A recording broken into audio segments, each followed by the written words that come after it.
Thank you for tuning into this segment of our workshop, 10 Questions I Wish I Had Asked My Lawyer.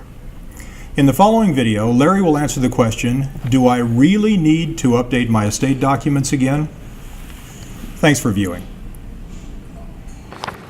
Question number 1. Let's start with a true story. I just changed the names to protect the innocent here.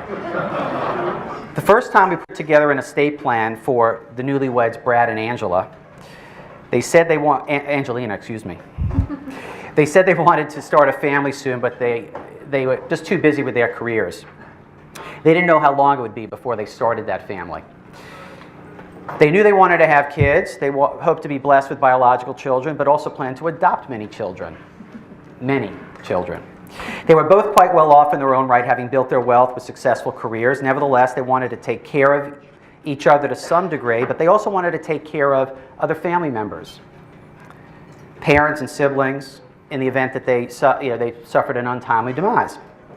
Well, they acknowledged that once children were going to be in the picture, that would certainly affect their thinking.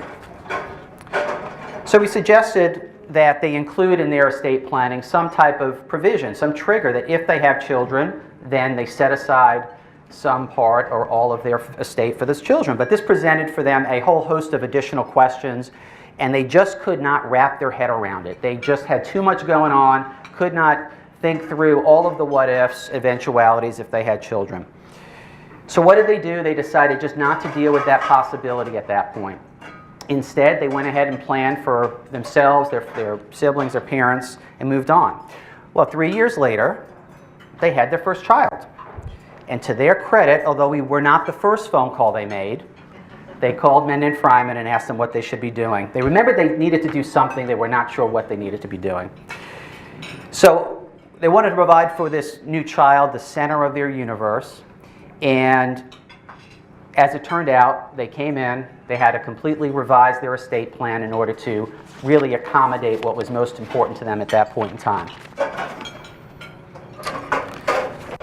Go ahead and click it more.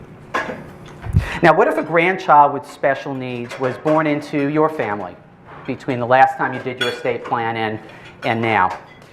Perhaps the grandchild has autism or something like that, where a program that the government provides, which is resource-based, is very essential for that child's development. Well, if you leave a special needs child an inheritance, and it's just the same way you leave money to any other child or grandchild, you very well will disqualify that child from receiving any kind of resource-based governmental assistance or government programs. With some foresight, you can plan around this. You can adjust how you leave that child funds. You could put it in a special type of trust that will not disqualify that child and preserve the government benefits. Did you know that under Georgia law, your will is revoked if you get remarried? We have many clients that don't realize that. One major blind spot for folks is when they change financial advisors from the time we last did their estate plan and the next time. Why this is a blind spot is when you change financial advisors, often what happens is accounts are moved from one place to another, titling on accounts are changed when they move, beneficiaries are changed when they move, and these are things that cause estate plans to diverge from their original intention. And finally, laws change.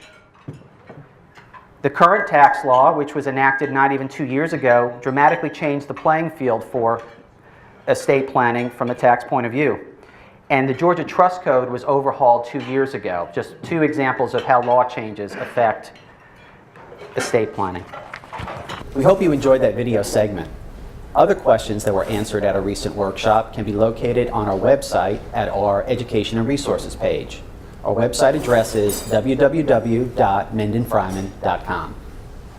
For additional information about these topics or our firm, please contact us through our website or call our office at 770-379-1450.